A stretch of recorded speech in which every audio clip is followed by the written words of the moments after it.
The Storm Dragons are a loyalist Space Marine chapter created during the ill-fated 21st founding, the so-called Cursed Founding, from unknown gene seed.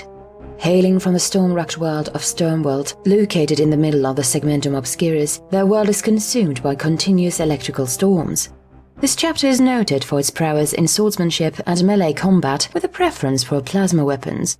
They have fought valiantly against Chaos and Xenos alike, and they seek the truth behind their origins even to this day. The chapter is currently led by Tempest Lord Rayhan, who leads the chapter in memory of his fallen twin Raykor.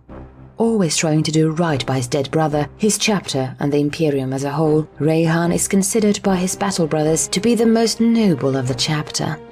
In 983 M40, the Stormdragon's moon of Alkdeen was invaded by an Emperor's Children warband named the Perverted Sons, led by the recently elevated demon prince named Algarus the Befallen, along with a demon incursion.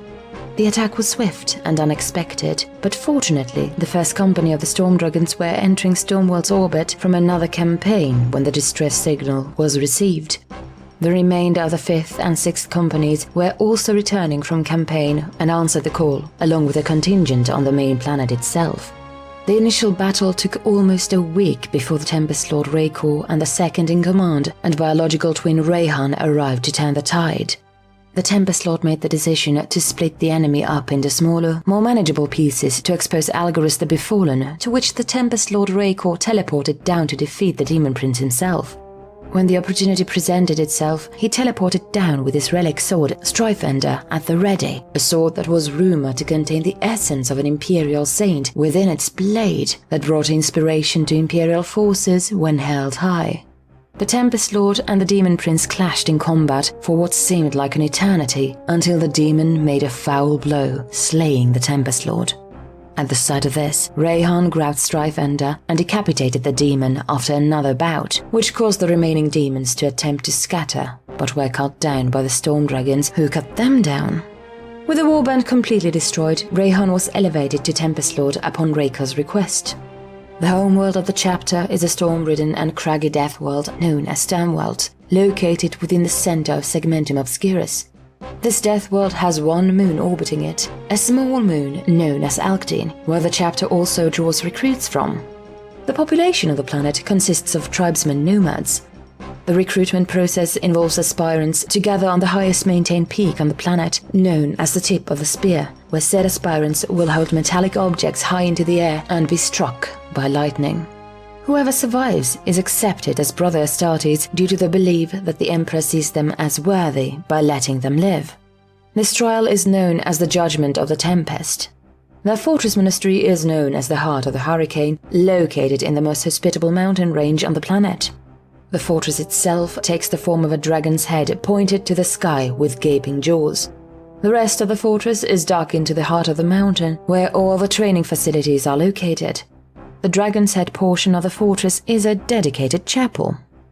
Notable campaigns: Salvation of Tehillah, date unknown, M41. During an orc invasion on the planet of Tehillah, located on a lonely star near the Stormworld during an unknown date, Tempest Lord Rayhan personally led the entirety of the Stormdragon 3rd and 4th companies to take back the planet by brutal assault. Lord Rayhan had also brought the entirety of the Dragon Guard, who serve as the Tempest Lord's personal elite squad, down onto the planet. While in orbit, the fleets of the Stormdragons and the Imperial Navy held back further orc reinforcements. Holding back the greenskins from the civilian populace, the Stormdragons valiantly made their final stand at the capital hive city of Aloras. This is where Artemis, captain of the Dragon Guard and Rayhan's closest advisor, engaged with the war boss of the Orc War. He was a massive meganob named Dastinger. This particular warboss was named for the massive mechanical scorpion tail ended with a stolen power sword and heavy bolter from long-dead Space Marine chapters.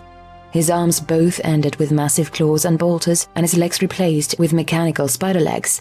Both the Stinger and Dragon Guard Captain Artemis fought while surrounded by the brutality of the battle around them. Artemis reached for a frag grenade, but was caught within one of the massive claws of the Stinger, being crushed as the Stinger power sword was about to be thrusted into the captain. Upon his final breath was a cry of defiance that rattled the hearts of all Storm Dragons and Imperial Guard that heard it. "Lust forevermore for the victory far from you, beast." before the frag grenade was hurled into the screaming greenskin's gullet as the power sword stinger decapitated the captain, followed by the ensuing explosion of guts and metal. The remaining orcs were laid out and butchered in fury by Rayhan and the rest of the Dragon Guard, while in orbit, the Imperial Navy and the Storm Dragons dealt the final death blow to the orc fleets. To this day, whenever the Storm Dragons charge into battle against the Greenskins, they will call out the battle cry, Vengeance for Artemis. Being a Codex Divergent chapter, the Storm Dragons consist of the standard 10 companies as well as other aspects of the Codex Astartes, with notable exceptions such as calling their chapter master the Tempest Lord and more melee-oriented combat doctrine and heavy emphasis on tanks and assault units. The Storm Dragons have a tradition of covering their bodies and faces with electus, as such marks are a testament to achieved accomplishments on the battlefield, leading to the higher ranks of command having more electus than a scout would. The chapter believes in the imperial cult, worshipping the emperor as a god. However, their belief is tied into the old tribal traditions of the nomad peoples of Sturmweld, which along with their belief in gods came the belief in the emperor as the lord of lightning. The Storm Dragons retained from such tribal beliefs the virtues of noble spirit, valiance, integrity and honor, as they see themselves as the storm that protects the Lord of Lightning's domain and common citizenry, yet also the tempest that devours the enemies of mankind with fury and ferocity. As they travel the stars, they bring with them the chant of their tribes, "We are the wrath of the tempest winding." Even in their fleets, their prayers before the battle are so beautiful as to quell all doubt and wavering, singing in their native Sturmweld tongue rather than High Gothic. The Storm Dragons received their name from the tribal belief that the storm gods came in the form of cloud creatures in the shape of dragons and worms that would devour the demons that brought suffering to the people. The Storm Dragons take up this name to embody those same spiritual beings and their ferocity and nobility. The gene seed of the chapter is relatively pure, with an exception of minor mental flaw and physical features. The mental flaw is within certain battles, brothers will begin to grow more irritable over time and eventually be driven insane if not mentally fortified. This madness is known as the Dragon's Fury. It can be avoided if the battle brother keeps himself in check, fortunately. This flaw is a rare occurrence, however, making it of little concern to the Storm Dragons. Unlike the Red Thirst or the Black Rage found in the Blood Angels and their successors, the Dragon's Fury does not come with any visions, but instead with a sense of anger-driven grief and sorrow, as though they have lost someone dear to them. The physical features include an ashen grey complexion, with magenta or ice blue eye coloration, either white or tones of silver hair, and minuscule patches of full covering of tiny reptilian scales on the skin. Although these traits are not found in all individuals from within their chapter, and only on occasion do they appear in only around 1 out of every 8 to 11 battle brothers, the chapter's gene seed, despite these inherent mutations, is relatively pure. This has baffled both the Inquisition and the Mechanicus alike, and is a mystery as to if they are a result of these traits being inherited from the Primarch it originated from, or if the gene seed has mutated over time, or somehow chimeric in nature. When a request by the Tempest Lord to Rabute after his return to the Imperium about the lineage of the chapter, in hopes of learning their origins and ancestry, Rabute himself sent a message that although he did not know for himself who the true Primarch of the chapter was, it was certainly not his own gene lineage, at least to his knowledge.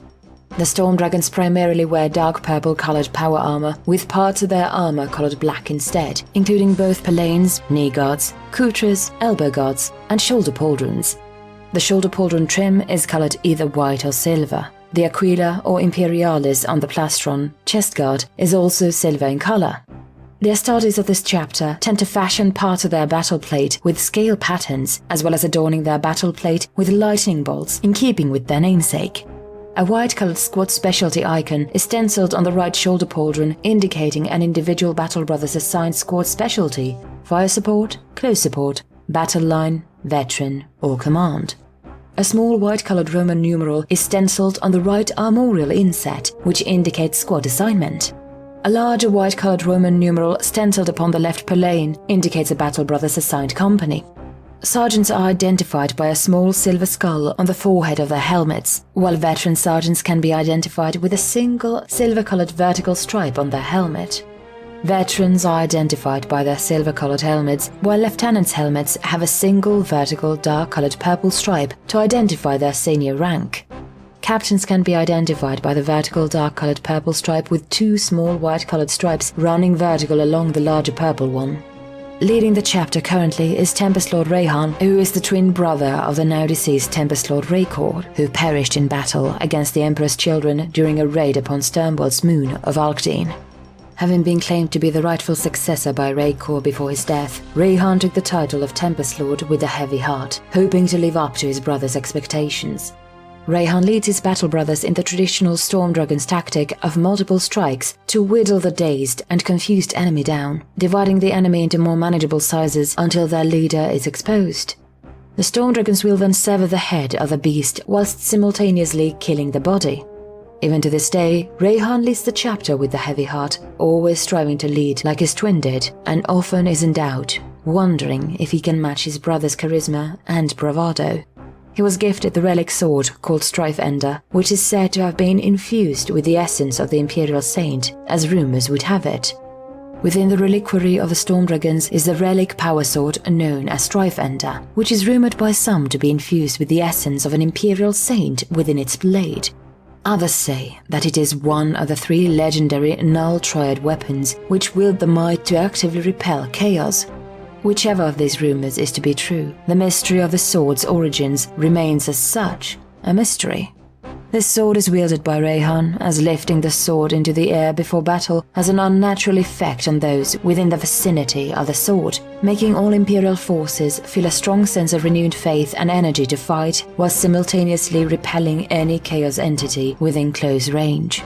The origins of the acquiring of this sword is kept a secret by the chapter, for they believe that its origins may connect them with their own origins.